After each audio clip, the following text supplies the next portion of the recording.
एका लीळेच्या कुशीत मला ससोबा दिसला.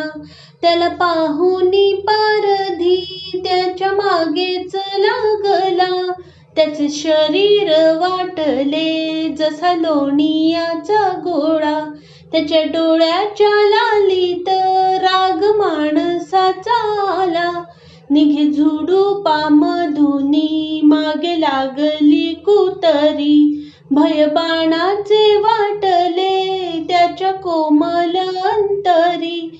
कधी तोडील लचका पाठी मागील कुतरी. किंवा पारध्याचा बाणा भरी अंगात कापरे.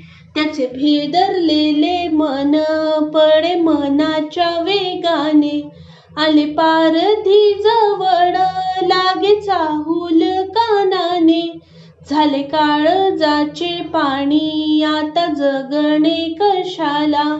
त्याचे पिळले ते मन घाली साकडे देवाला. त्याला दयेचे हृदय झाडाखालीच दिसले. चांग देवाच्या जाणूच्या खाली ससोबा बसले. ससे होडीचे आमुचे असे पारधी बोलले. मौन्य देवाचे ते धावा सारे मौन्यही भंगले.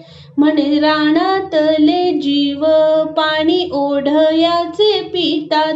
आणि डोंगरी कपारी तृण तेथची खातात.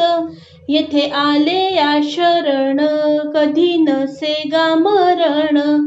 ऐसे ऐकता पारधी गेले पालठुनी मन. त्याच्या पाठीवर हात जगन्नाथाचा पडला.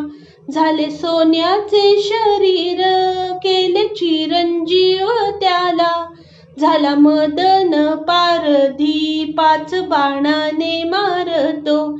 तया भेऊनी साधक देवा समीप धावतो. तुला पाहुनी शिकावे पळापळाने पळणे. डांगरेशाला पाहुनी अंगी आणावे जळणे. एका लीळेच्या कुशीत मला ससोबा दिसला.